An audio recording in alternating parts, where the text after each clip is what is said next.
Some wounds aren't visible, and some battles are fought quietly, in the still moments when hope feels too heavy to carry alone.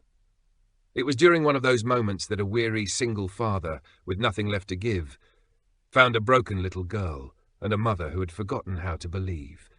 He didn't promise to fix what was broken. Instead, he offered them something they thought they'd lost forever, a hand to hold until they could find their way back to life. This isn't just a story about walking again, it's about learning to live again, one fragile step at a time, under the shelter of love and trust. If stories of resilience, healing, and quiet miracles speak to your heart, please subscribe to our channel. Together, we celebrate the courage it takes to believe in second chances. Now, come join us beneath the old oak tree, where even the thickest canopy still lets the light through. The old pickup truck rumbled along the winding dirt road, its tires stirring up lazy clouds of dust in the warm afternoon air. Colt Turner leaned forward, squinting through the cracked windshield as the towering iron gates of Willow Haven came into view. Beyond them, the mansion stood, a crumbling memory of its former splendor, worn down by time and neglect. Colt cut the engine and sat quietly for a moment, resting his rough hands on the wheel.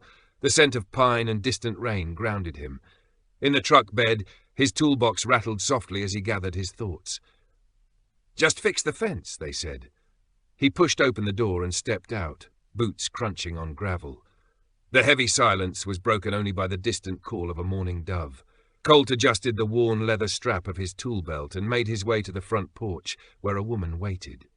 She was beautiful, but not the kind you see on magazine covers. Elena Reed had a presence that made everything else seem smaller. Her hair, a cascade of honeyed waves, was pulled back neatly from a face that was elegant yet exhausted. There was a proud, brittle set to her shoulders, like glass stretched too thin. Barely visible behind a porch column, a small figure sat quietly in a wheelchair, a little girl. Colt instinctively slowed his steps, his heart tightening before his mind caught up. Elena extended a hand, her grip surprisingly firm.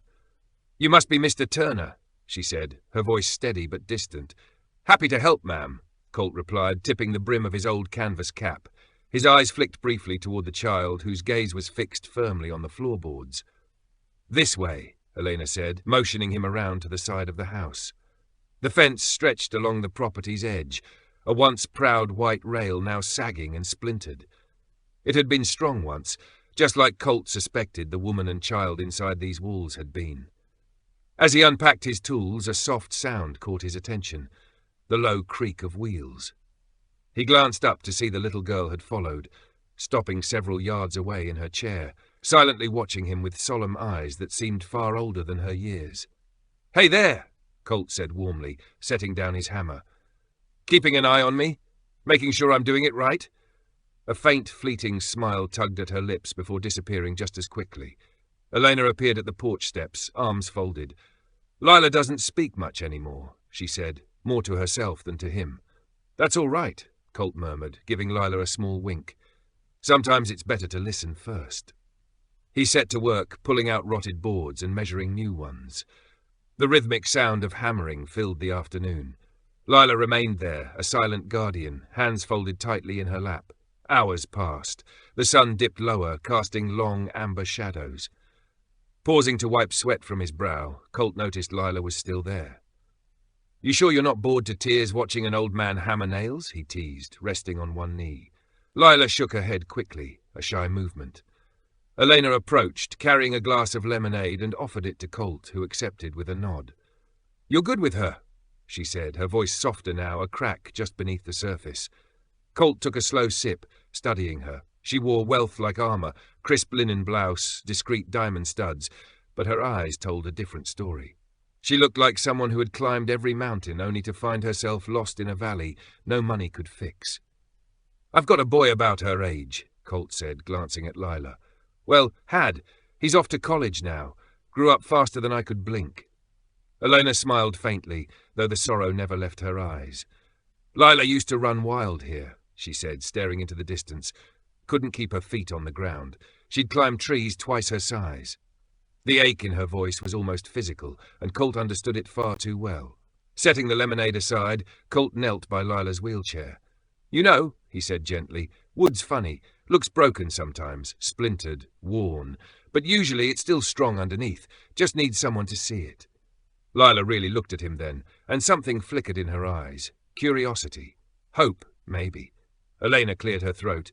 We should let you finish, she said briskly. There's still a lot left to do. Colt stood and tipped his cap again. I'll be around, he said simply. And he meant it. Not just for the fence. That evening, under a sky slowly blooming with stars, Colt packed up his tools, feeling something he hadn't in years. A reason to stay. A reason to believe. The next morning dawned crisp and bright, the kind of early autumn day that still held summer's warmth but whispered promises of colder nights. Colt's old truck rattled into Willow Haven's gravel driveway once more. But today, he wasn't just bringing his toolbox. Beside him, carefully wrapped in an old flannel shirt, was a battered guitar he had dug out of his attic. The finish was scratched, the frets worn, but it still sang when it needed to. Sometimes Colt thought it wasn't perfection that healed things, it was perseverance. Parking under the great oak's sprawling limbs, he sat for a moment, soaking in the quiet. There was sadness here, sure, but also stubbornness. A will to endure. Gathering the guitar, Colt walked toward the back garden. The fence was nearly finished, but today he had something else in mind. He found them on the porch, Elena on a swing, a tablet on her lap, Lila nearby gazing silently at the wild roses. Colt cleared his throat gently so he wouldn't startle them. Elena looked up, blinking into the sun, surprise flickering across her face when she saw what he carried. You play? She asked, her tone lighter. Used to, Colt said, settling on the porch steps. Might be a little rusty. He gave the guitar a few tentative strums, the sound raw but true, like a memory. Lila's small hands tightened on the arms of her wheelchair. Colt noticed and smiled inwardly. He kept playing, letting his fingers weave a simple tune built on the 3 chords his grandfather had taught him. When the song ended, the air between them felt lighter, less brittle. That was beautiful, Elena said softly, almost afraid to break the spell. Colt shrugged. Just a few old notes, he said. Sometimes that's all it takes, she murmured. He glanced at Lila, then tilted the guitar toward her. You want to try? He asked gently. Lila hesitated, looking at her mother. Elena gave a tiny encouraging nod. Slowly, Lila rolled closer. Her small fingers brushed the strings, and a soft, uncertain chord filled the morning air. She flinched, but Colt only smiled. Sounds just right to me, he said warmly. He showed her how to press her fingers to the frets, how to strum gently. Lila focused hard, her tongue poking from the corner of her mouth in concentration. The next sound she made was stronger, fuller. Elena blinked rapidly, fighting back tears. They spent nearly an hour like that, Colt playing a phrase, Lila echoing it back, Elena silently recording every second with her heart. It wasn't about the music. It was about giving Lila her voice back. When Lila finally tired, Colt set the guitar aside. You did good, kiddo, he said warmly. Lila beamed, a pure, radiant smile that, for a moment, made Colt forget the rest of the world even existed. Elena stood, brushing invisible dust from her skirt. Would you stay for lunch? She asked, surprising both herself and him. Colt hesitated. There were 100 things waiting for him back home. But he saw the way her shoulders tightened, the flicker of fear in her eyes. And somehow, without quite meaning to, he found himself nodding. There had been a flicker of fear that Carter Wells might say no, that the small bridge they had built together earlier that morning would collapse under the weight of hope. I'd like that, he said simply. Amelia Hart smiled then, a real smile, soft and hesitant, turned back toward the house.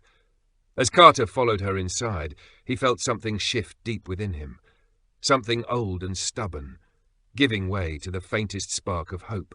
Maybe, just maybe, fences weren't the only things worth mending here. Maybe hearts could be too. And sometimes it only took a few broken notes strung carefully together to start a whole new song. The late afternoon sun filtered through the thick canopy of the ancient oak, scattering pools of warm gold across the worn grass. Carter Wells wiped his hands on a rag, squinting upward at the broad, sturdy branches. Silver Pine Estate had many things broken and tired, but the oak was not one of them. It stood defiantly at the heart of the land, its roots gnarled deep into the earth, a quiet sentinel through all the storms life had hurled its way. In some ways, Carter thought, it reminded him of someone he was beginning to know, Behind him he heard the soft squeak of wheelchair wheels. Turning, he saw Lily Hart carefully making her way across the uneven lawn, the sleeves of her light sweater pushed up against the warm afternoon air. He smiled and approached, slow and gentle, giving her the space to choose. "You made it out here on your own," Carter said, crouching to her level. "I'm impressed." Lily gave a shy, proud nod, her cheeks flushed pink with the effort. "You feel up for a little project?" he asked, tilting his head toward the battered old swing hanging from a low branch. "I could use an expert advisor." Lily's eyes widened with excitement. She nodded, this time more eagerly. Carter chuckled and led her closer. The swing had clearly seen better days. The seat cracked, the rope frayed, forgotten for years. Yet somehow, it still hung on, just like the oak itself. "We're going to fix it up right," Carter said, his voice rich with quiet determination. "Not just for looks, for flying." Lily giggled softly, a sound so rare and so light that it seemed to lift something heavy from Carter's chest. From the porch, Amelia watched, her arms wrapped protectively around herself, her expression unreadable. But she did not stop them. Beneath the great oak, Carter and Lily set to work. He showed her how to help, handing him lengths of rope, steadying the new wooden seat as he sanded it smooth. Her small hands were clumsy but eager, her concentration fierce. Each time she completed even a small task, Carter celebrated it. "Perfect cut," he said after she helped him measure. "Best knot-tying assistant I ever had," he praised when she managed to loop a cord correctly. Little by little, confidence bloomed across Lily's delicate features, and beneath the sprawling boughs of the oak, something else, something invisible but just as real, began to unfurl too. When the swing was finally ready, Carter stepped back, admiring their handiwork. The seat gleamed in the fading light. The ropes were taut and strong. "You want the first ride?" he asked Lily gently. She hesitated, biting her lip. Then slowly she reached out her hand. Carter lifted her with careful strength, setting her gently on the swing. Her thin legs dangled awkwardly, stiff from disuse, but her eyes shone bright with excitement. "Ready?" he asked. Lily nodded, gripping the ropes tightly. Carter gave her a soft push. The swing creaked, swayed, caught the breeze. Lily let out a startled gasp, then a wonder of wonders, a peal of pure, joyous laughter. It rang through the garden like church bells on a bright Sunday morning, scattering every last shadow from the corners of Silver Pine Estate. From the porch, Amelia pressed a hand to her mouth, her eyes blurring with tears. She did not even attempt to blink away.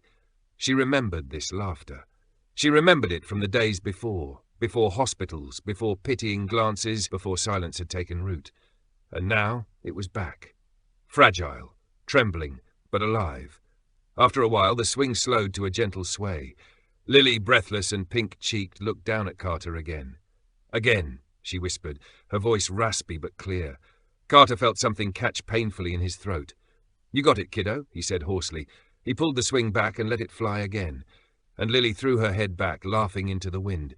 They played like that until the sun dipped low, kissing the horizon and bathing the world in molten gold and fire. When at last Carter helped Lily back into her wheelchair, she leaned forward, hugging him around the neck with quick, fierce gratitude. Startled, Carter froze, then gently hugged her back, careful of her fragile frame, but holding nothing back in his heart. From the porch, Amelia wiped at her cheeks, smiling through her tears. Later that night, as the first stars appeared, Amelia came down to join them under the oak, carrying 2 mugs of cocoa. She handed one to Carter wordlessly, and they sat in the grass, Lily curled up nearby, smiling in her sleep. For a long time, none of them spoke. The night was filled with soft sounds, the rustling of leaves, the hum of crickets, the steady creak of the new swing rocking in the breeze. "You did more than fix the swing," Amelia said finally, her voice low and thick with emotion. "You gave her back something I thought was gone." Carter stared up at the stars, feeling the weight and wonder of her words settle over him. "I didn't do much," he said quietly.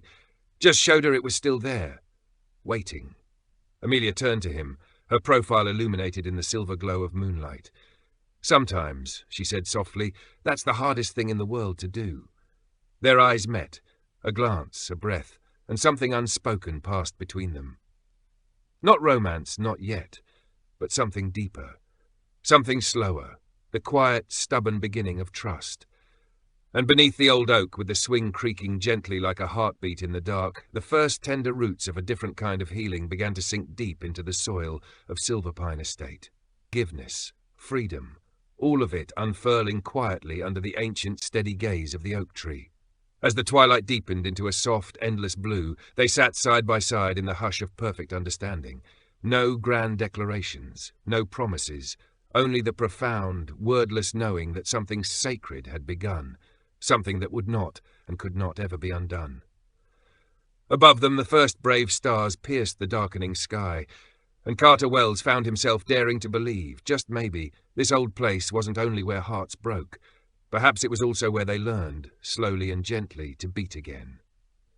The next morning arrived wrapped in a mist so soft it clung to the fields like the echo of a half-forgotten dream. Silverpine Estate stood quietly beneath the pale wash of dawn, its windows capturing the first tender fingers of light. Inside, Amelia Hart stood at the kitchen sink, a chipped coffee mug cradled between both hands, her gaze lost somewhere beyond the glass. She watched the garden sway under the fading mist, the swing hanging motionless beneath the oak's vast arms. Something stirred inside her then, something she had not allowed herself to feel for a very long time. Hope. It was fragile, so very fragile, but it was alive, and its fierce, trembling presence both terrified and thrilled her. Behind her, the familiar soft creak of the floorboards broke the silence. Turning, Amelia saw Lily Hart, wrapped in a thick sweater, her hair tousled from sleep, her wheelchair moving slowly across the worn wood. "Good morning, sweetheart," Amelia said, her voice catching on a lump of emotion. Lily offered a sleepy smile, the kind of smile that made Amelia's chest ache in the sweetest, most agonizing way. "Want to go outside for a bit?" she asked softly. Lily nodded eagerly, her excitement lighting her face. Amelia hesitated for only a heartbeat before reaching for the phone and dialing the number she knew by heart. 20 minutes later, Carter Wells appeared, the golden morning light burning away the mist in molten streaks. His guitar was slung across his back like a bard out of an old, half-remembered tale. The moment Lily saw him, her entire face lit up, and Amelia felt that bittersweet pull deep within her heart. Together, they made their way toward the oak tree, the swing nudging gently in the morning breeze. Carter lowered himself onto the bottom porch step, settling his guitar across his lap. With practiced ease, he tuned it, the clear notes breaking through the cool air like bright bird song. "I've been working on something," he said, glancing toward Lily with a playful wink. She straightened in her chair, curiosity dancing in her eyes. "It's a song," he continued, "about being brave, about finding your voice when the world tries to tell you to stay silent." Amelia felt her throat tighten, her breath catching. Without waiting for more words, Carter began to play. The melody was simple, childlike even, rising and falling with a stubborn hopefulness, wrapping itself around them like a well-worn quilt. And then he sang, "Every seed knows how to bloom, even in the darkest room. Little heart, be strong, be free. Take my hand, walk with me." The words drifted into the garden, delicate yet sure, each note stitched with tenderness, raw enough to bleed. Amelia closed her eyes, letting the music seep into all the cracked, hidden places inside her. She thought of the endless nights spent behind sterile hospital walls, the whispered fears, the long, silent prayers. She thought of Lily, her fierce, beautiful girl, and the long, painful fight back toward life. And she thought of Carter, this rugged, quietly stubborn man who had wandered into their lives carrying nothing but tools, music, and impossible hope. The tears slipped free before she could stop them. When she opened her eyes again, Lily was watching Carter intently, her small hands trembling lightly on the arms of her chair. Slowly, awkwardly, she raised one hand and began tapping against the side of her chair. Tap, tap, tap, a rhythm, a heartbeat, a beginning. Carter saw it too. His smile deepened, but he kept playing, his voice steady and low. "Broken wings can still take flight if they remember how to fight. Little heart, you're meant to soar. Come with me, we'll find the door." Lily's tapping grew stronger, steadier, and then so quietly that Amelia almost didn't catch it. A faint humming filled the air. It was thin, breathy, fragile, but it was real. It was Lily's voice. Amelia pressed both hands over her mouth, the sobs coming thick and fast now, unstoppable. Carter slowed the melody, giving Lily space, stretching the song out into something like a prayer and Lily, brave Lily, followed, one trembling note at a time, one fierce breath at a time. When the final chord melted into the soft rustle of the trees, a hush fell across the garden, but it wasn't an empty silence. It was full. It was alive. Amelia knelt beside her daughter, brushing a damp strand of hair away from Lily's flushed, radiant face. "You're incredible," she whispered fiercely. "You're everything." Lily smiled then, a real full smile, and leaned her head against Amelia's shoulder. Carter set the guitar gently aside and settled into the grass nearby, giving them their moment, asking for nothing. Above them, the old oak swayed in the warm breeze, scattering light across the garden like a blessing. And somewhere deep inside Amelia's heart, the walls around her battered heart cracked wide open, not in grief this time, but in raw, searing gratitude, because somehow, despite everything, they were finding their way back to life. One song, one breath, one brave step at a time. The afternoon air grew thick with the scent of honeysuckle, and the cicadas sang their endless summer song, as if the world itself was humming along with them. From the shelter of the towering trees, Carter Wells stood quietly in the dappled shade of the ancient oak. One hand rested lightly on the back of Lily Hart's wheelchair, his heart beating slow and deliberate, heavy in his chest, the same deep, resonant thud he had always felt at the edge of something profound. A new build, a new beginning, a new life.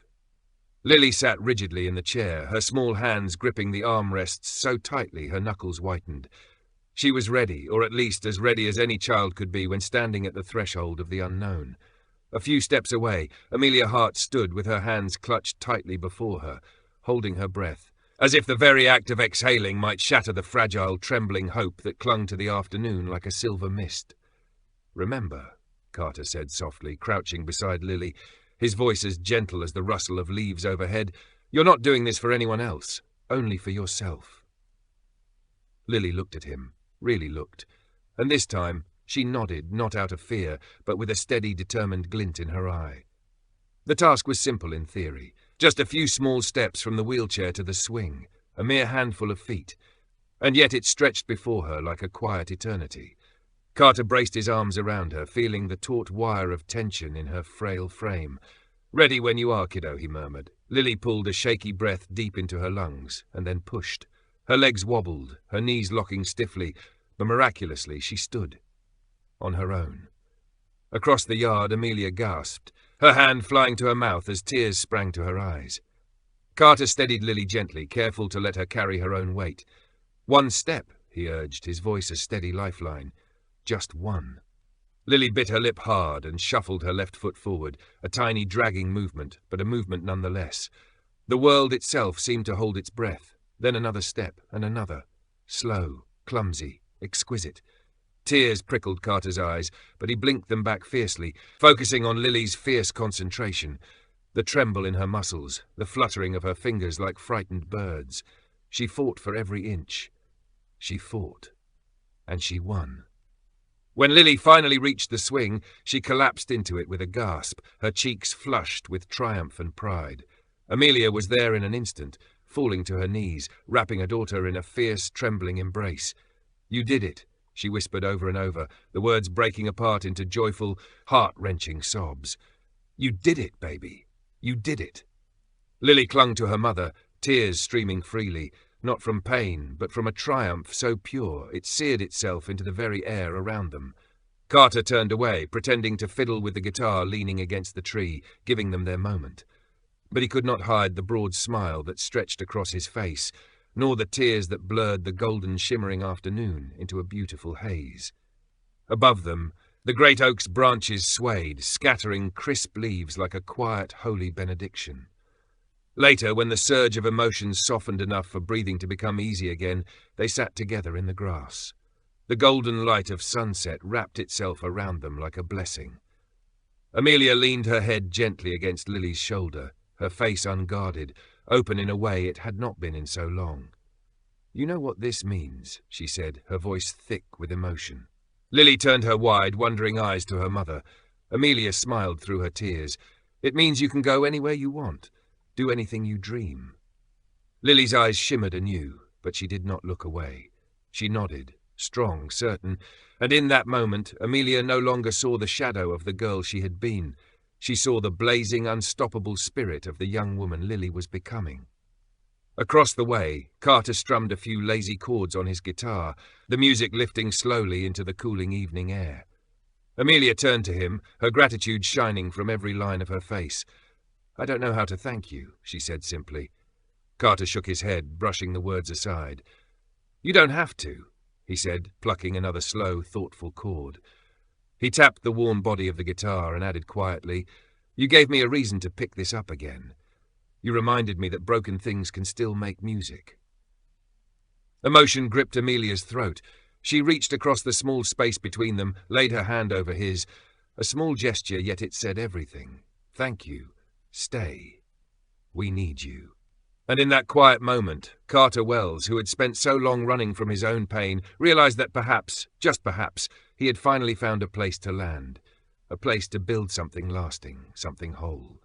The sun dipped lower still, the sky painted in streaks of violet and molten gold. Lily leaned back in the swing, her small feet brushing against the soft earth, her face tilted up to greet the stars as they blinked into life one by one. A girl reborn. A mother healed, a man finding his way home, all of them beneath the wide, watchful gaze of the ancient oak. And as the first cool breath of evening stirred the leaves above, Carter whispered a quiet promise into the twilight. This was only the beginning.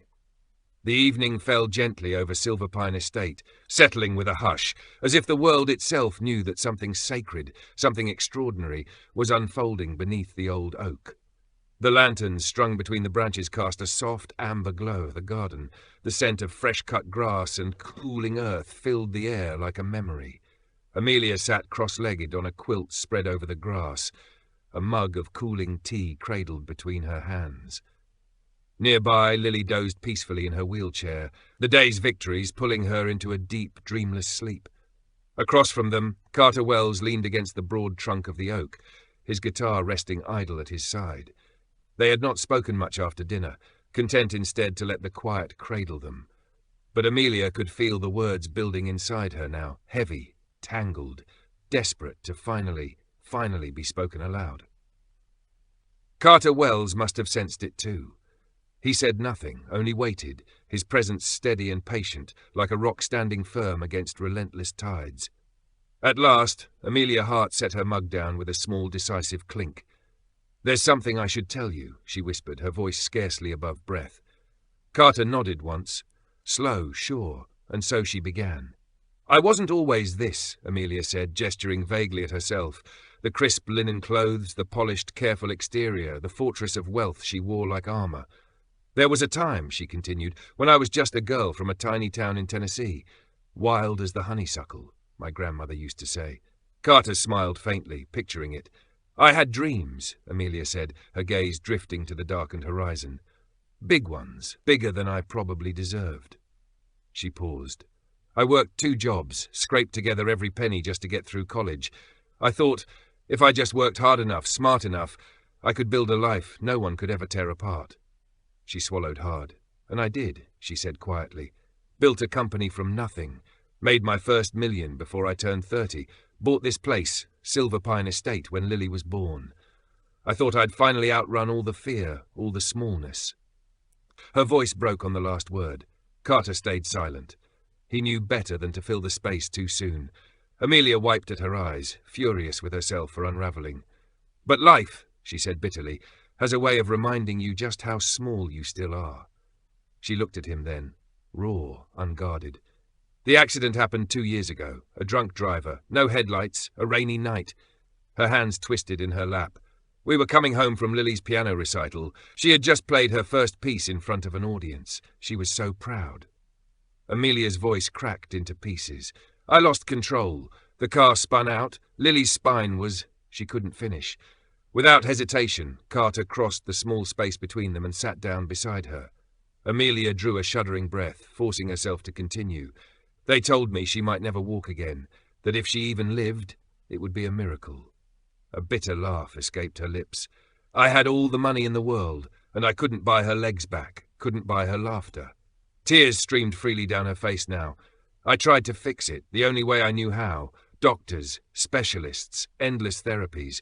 I threw money at it like a madwoman, thinking if I just tried hard enough, worked harder than anyone else. She shook her head, the words crumbling away. But I couldn't fix her, she whispered. I couldn't fix what truly mattered. Carter reached out, covering her trembling hands with his own. You didn't fail her, he said gently. You loved her. A sob broke free from Amelia, raw, guttural, as she folded into herself. You loved her enough to fight, Carter said. His voice was low, rough with feeling. And you're still fighting. He squeezed her hands tenderly. And maybe, just maybe, she didn't need you to fix her. Maybe she just needed you to stay. Amelia lifted her tear-streaked face, her eyes wide and vulnerable. For a long moment they simply sat there looking at each other, two battered souls beneath the ancient oak tree, breathing the same broken, beautiful air. I've been running too, Carter said, his voice weighted with old grief. Amelia blinked, startled. My wife, Carter said. Caroline, she died 5 years ago. Cancer took her so fast I never even had time to catch my breath. He picked up a small pebble, rolling it absently between his fingers. I couldn't stay in that house. Couldn't stay in the life we built. It hurt too much. So I packed up my boy, sold off most everything, and just kept moving. Fixing fences, fixing barns, fixing everything except myself. Amelia reached out, brushing his wrist gently. You fixed us, she said simply. Carter shook his head, a sad smile tugging at his mouth. No, he said quietly. You fixed yourselves. I just handed you the hammer.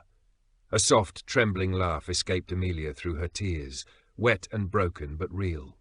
They sat there, hands entwined, the past laid bare between them like a river freed at last from its dam. Above them the stars blazed against the velvet sky, tiny, burning promises of forgiveness, of healing, of second chances. And beneath the shelter of the old oak tree, Amelia Hart and Carter Wells found something stronger than regret. They found grace. The first low rumble of thunder rolled across the distant horizon, a deep, growling sound that made the windows of Silverpine Estate shiver in their frames. Amelia looked up from the kitchen sink where she was rinsing dishes, her brow furrowing. Outside, the evening sky had darkened to the colour of bruised plums, heavy with the looming threat of rain. The forecast hadn't mentioned storms. Drying her hands, she stepped out onto the porch. The wind had picked up, snapping the porch swing wildly, like the anxious beat of a heart.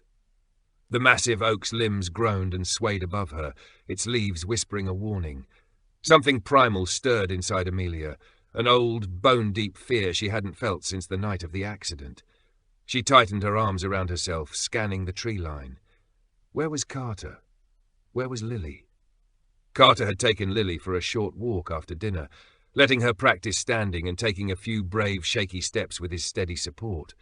She had been so proud, beaming up at him like the sun itself. But now the wind howled cruelly across the fields, flattening the tall grasses in frantic waves. Amelia's heart pounded painfully. She opened her mouth to call out, but then she spotted them. Two small figures moving slowly along the fence line. Lily clutched Carter's hand tightly as he shielded her from the storm's sudden ferocity. Relief broke over Amelia in a crashing wave. She dashed down the porch steps, sprinting toward them as the first fat drops of rain spattered the dust. "Come on!" she shouted over the rising howl of the wind. "Get inside!" Without hesitation, Carter scooped Lily into his arms, holding her close against his chest as he ran the last distance toward the house. Amelia flung the door open wide, and they stumbled inside, breathless, soaked, and laughing. Lily's giggles rang out, wild and uncontrollable, her hair plastered to her forehead, her cheeks flushed with delight. Amelia slammed the door shut against the screaming wind and bolted it tight, sealing them in safe and warm against the storm raging outside. Leaning back against the wood with a trembling laugh of her own, Amelia Hart exhaled. "Well," Carter Wells said, setting Lily gently onto the couch and shrugging off his rain-soaked jacket, "looks like Mother Nature had other plans tonight." The storm struck with full fury only moments later. Sheets of rain, howling winds, flashes of fierce light. Amelia moved around the living room, lighting candles as the power flickered, their soft flames casting a warm, unsteady glow across the aged wooden floors of Silverpine Estate.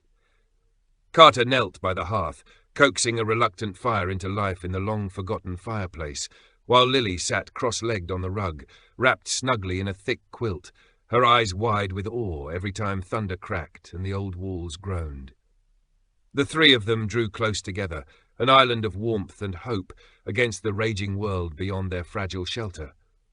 Amelia handed Carter a steaming mug of tea, then curled up beside Lily, a strange, beautiful sense of belonging filling a hollow space she had carried inside her for too long.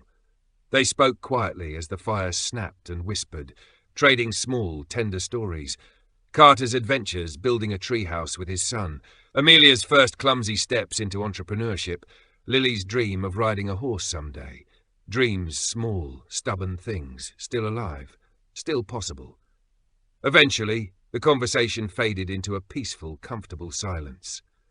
Carter picked up his guitar, strumming a slow, wandering tune that seemed to echo the rhythm of the rain against the windows. Amelia leaned her head back against the couch, watching the firelight dance across the room, feeling tension she had carried for years begin at last to melt away. In that soft, unguarded moment, she realized she wasn't afraid. Not of the storm, not of the future, not anymore. The fire burned low, and the storm raged on. Carter set the guitar aside, stretched out beside the hearth, and propped himself up on one arm, his eyes dark and thoughtful as he looked at her. "You're not alone, you know," he said quietly.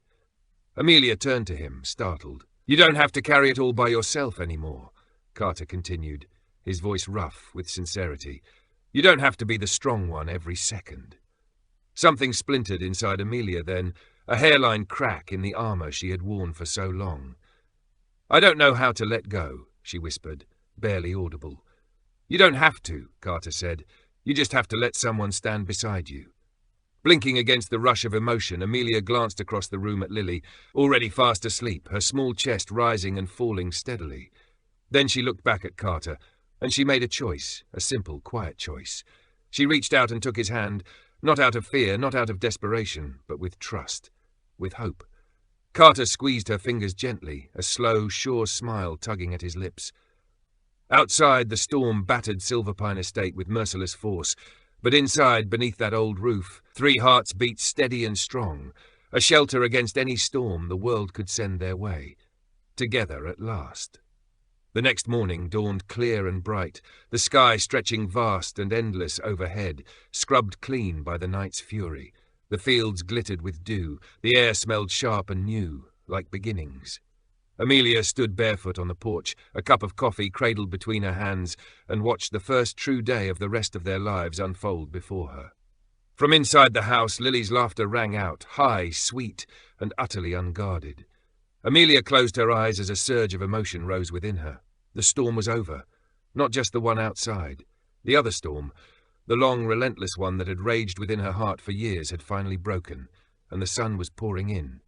She smiled, blinking up at the wide, welcoming sky. Today was a new day, and she was ready for it. By mid-morning, the house buzzed with a joyful chaos Amelia hadn't realized she missed.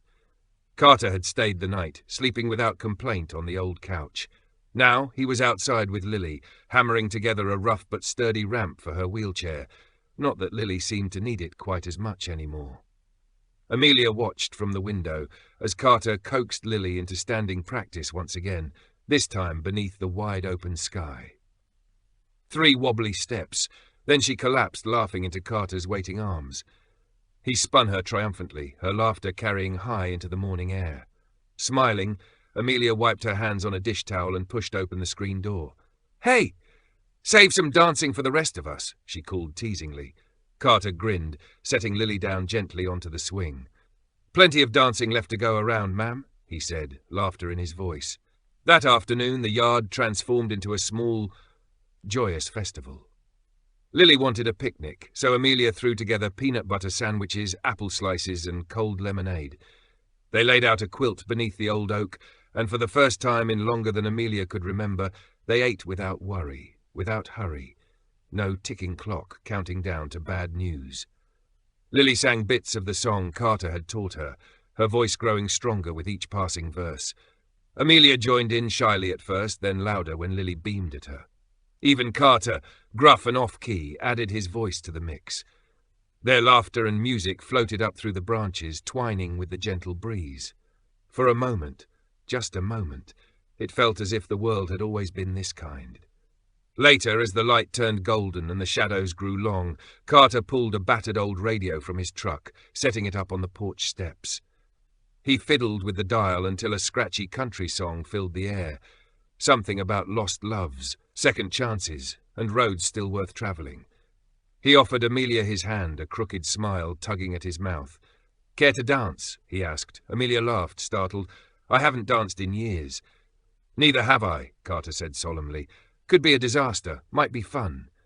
She hesitated, feeling old fears stir, but then she stepped forward, because wasn't that the whole point? Learning to move again, even when you didn't know the steps. Carter's hand was warm and steady around hers as he drew her into a slow, swaying dance on the uneven lawn. The song crackled around them, the wind tugged at Amelia's hair, and for once, she didn't care who was watching. She laughed as she stumbled over Carter's boots, and he caught her easily, spinning her into another clumsy, beautiful turn. On the quilt, Lily clapped and whooped, shouting encouragement. Amelia tipped her head back and laughed, a deep, helpless, joyous laugh that emptied her out and filled her back up all at once. And Carter laughed too, his eyes crinkling at the edges, his heart wide open for anyone to see. They weren't graceful, they weren't polished, but they were alive, and they were dancing. As the last notes of the song faded into the twilight, Amelia found herself standing close to Carter, her hands resting lightly against his chest, feeling the steady rhythm of his heart. They stayed that way for a long moment, neither moving away. "I don't know where this is going," Amelia whispered, her voice thick with vulnerability. Carter smiled, a slow, steady smile that anchored her more surely than anything ever had. "That's the best part," he said. He tucked a loose strand of hair behind her ear, his touch lingering, gentle. And just like that, beneath the battered old roof of Silver Pine Estate, something new, something strong, began. "Next step," Carter Wells said, his voice steady. Amelia Hart nodded, holding back tears, no longer feeling ashamed of them. The next step. Not all the answers, not a map to the future, just one honest, brave step at a time, together. Above them, the stars flickered to life, and from the swing, Lily began to hum Carter's song, soft and steady, a melody that wasn't about endings, but about beginnings. Beneath the vast, forgiving sky of Silver Pine Estate, they danced into the night, three hearts, worn but beautiful, learning how to move forward, one new day at a time. Morning light spread across Silver Pine Estate in soft, golden cascades, touching the weathered stones and cracked windows with forgiveness. It was the kind of morning that didn't speak, but promised hope, warmth and new chapters waiting just beyond the horizon. Amelia stood in the kitchen doorway, barefoot, holding a mug of coffee that was slowly growing cold. She watched Carter outside by the oak tree, the sunlight catching in his hair as he adjusted the ropes of the swing. He moved with an effortless strength, whistling under his breath, and something stirred deep within Amelia at the sight, a sweet, aching sensation she no longer feared. Lily sat nearby, combing the grass with her fingers, humming one of Carter's songs. She was different now, stronger, freer. Amelia could see it in every line of her daughter's body, in every spark in her eyes, not just the physical steps Lily had learned to take, but the internal ones, the ones that mattered more, the steps toward living. Amelia stepped outside, the screen door creaking softly behind her. Carter turned at the sound, his face breaking into a smile that made Amelia feel as though she were stepping into the sunlight. "Morning," he said. "Morning," she replied, tucking a strand of hair behind her ear. They stood a few feet apart, the easy rhythm of the past weeks wrapping around them like an old, familiar song. No rush, no demands, just being, just choosing to stay. After breakfast, Carter packed a small picnic basket, and they set out across the fields behind the house. Lily steered her wheelchair along the worn paths with surprising ease. The day was filled with small moments, Lily chasing butterflies, Carter showing her how to whistle with a blade of grass, and Amelia laughing until she forgot why she had ever been afraid. They found a spot by the river, a broad, lazy stretch of water framed by weeping willows, and spread their blanket. Lily dipped her toes into the cool water, squealing with delight, while Amelia leaned back on her elbows, watching her daughter, her heart a beautiful, tangled mess of gratitude and awe. Carter settled beside her, arms loosely around his bent knees. "You know," he said quietly after a while. "There's something about rivers, how they don't fight the bends, they just follow where the land leads them." Amelia turned her head, meeting his gaze. "You think that's what we're doing?" she asked, half teasing, half serious. "Maybe," he replied, smiling. "Or maybe we're just learning how to stop fighting so hard." She considered his words, feeling the truth of them settle deep into her bones. For so long, she had fought everything, everyone, even herself. Maybe it was time to simply flow. Later, as the sun began to dip low, golden, they made their way back to Silverpine Estate. Carter carried Lily on his back part of the way, both of them laughing so hard they could barely stand. Amelia walked beside them, her heart so full she thought it might burst. When they reached the oak tree, Carter gently set Lily down on the swing. Her face was flushed with joy, her hair tangled by the wind, her smile wide enough to split the sky. Amelia leaned against the trunk of the oak, watching them, feeling the moment carve itself into her soul. Without thinking, she spoke, "I don't want this to end." The words slipped out, raw and honest. Carter looked at her, and something deep and certain passed between them. It wasn't a proposal, nor a declaration. It was a promise, silent and steady, unspoken. He crossed the short distance between them slowly, deliberately. When he reached her, he lifted a hand, cupping her cheek gently, his thumb brushing away a stray tear she hadn't even realized had fallen. "I'm not going anywhere," he said, his voice rough with feeling. "Not unless you send me." Amelia closed her eyes for a moment, letting the truth of him sink deep. Then she leaned into his touch, her hand covering his. "I won't," she whispered. Their foreheads touched, breath mingling, hearts beating slow and steady in the hush between them. No grand speeches, no fireworks, just a choice, just faith. As the first stars began to blink awake above them, Carter pulled his guitar onto his lap and began to play a soft, winding tune that Amelia didn't recognize, but it felt like home. Lily sang along, her voice clear and sure. And there, beneath the old oak tree, with the people Amelia loved most in the world, she realized that sometimes the greatest promises weren't the ones spoken aloud. They were the ones lived out, day by day, breath by breath. Promises to stay, to believe, to hope. Under the vast, forgiving sky, Amelia Hart made her own unspoken promise. She would not be afraid to love again. She would not be afraid to live again. Not any more. The morning felt like a secret, soft and golden, with mist curling low over the fields. The world seemed to hold its breath, savouring the quiet before the day began. Amelia Hart stood on the porch of Silverpine Estate, a steaming mug of coffee in her hands, watching the first light slip through the ancient oak's heavy branches. The light danced there, filtering down in softs, catching on the swing that swayed lazily in the still air. Inside the house, the sound of gentle life stirred. Old floorboards creaked, dishes clattered, voices murmured. Lily's laughter drifted through an open window. Light and unburdened, a sound so pure that Amelia had to close her eyes for a moment to feel it fully. They had come so far, further than she had ever dared to hope. And today, they would mark it. Amelia smiled to herself, setting down her mug and moving inside. Carter was already busy in the kitchen, slicing fresh bread and stacking plates. He wore an apron someone had unearthed from the back of a drawer, faded blue, embroidered with the words, "Kiss the cook."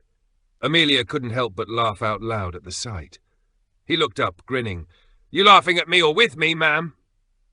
"A little of both," she said, leaning in to brush a kiss against his cheek. Carter caught her hand, squeezing it, his eyes holding hers for a long, warm moment. Outside, Lily wheeled herself into the room, her face bright with excitement. "Is it time?" she asked breathlessly. "Almost," Amelia replied, crouching to adjust the delicate crown of wildflowers in Lily's hair. "You ready?" Lily nodded fiercely. "Then let's go," Carter said, his voice thick with quiet emotion. They made their way back out to the oak tree, carrying baskets, blankets, musical instruments, and jars of lemonade. Neighbours and friends began to trickle in, folks from town who had watched Amelia retreat into herself for years and now came to witness something miraculous.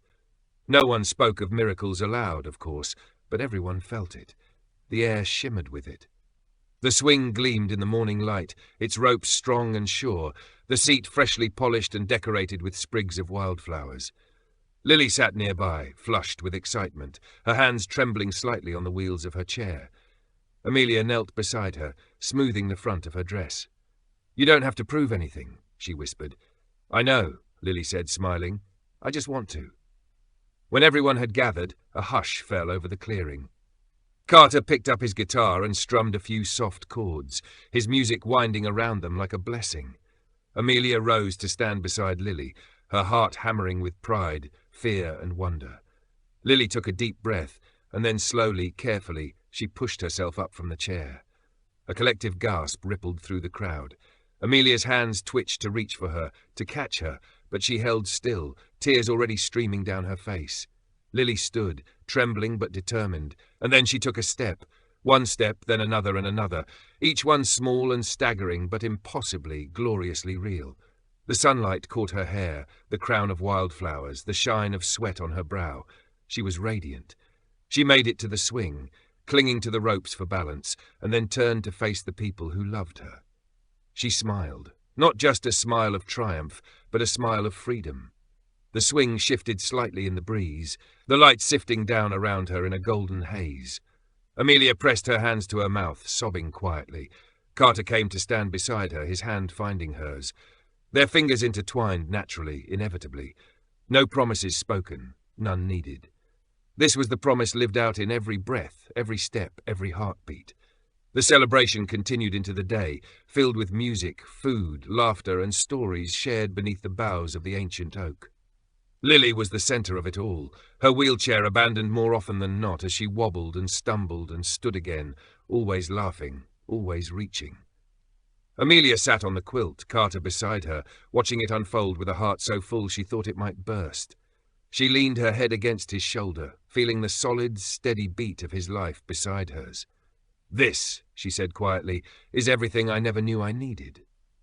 Carter kissed her hair, whispering back, "It always was. It just needed time." Amelia smiled, closing her eyes, letting the music, the sunlight, and the laughter wash over her, letting herself believe, letting herself belong. As the sun began to sink behind the trees, the world bathed in warm amber light. Amelia wandered a few steps away, standing beneath the old oak's broad canopy. She looked up, the light filtering through the leaves, shifting and dancing, painting the air with gold and green and hope. She closed her eyes, breathing it in, the smell of earth and rain and wildflowers, the sound of her daughter's laughter, the feel of Carter's hand finding hers once again. And in that sacred, ordinary moment, Amelia Hart understood something she had spent a lifetime chasing. Home wasn't a place. It was a feeling. It was a choice. It was love, stubborn, fragile, and fierce, growing in the most unexpected soil. And it was hers at last. If you're still here listening, thank you.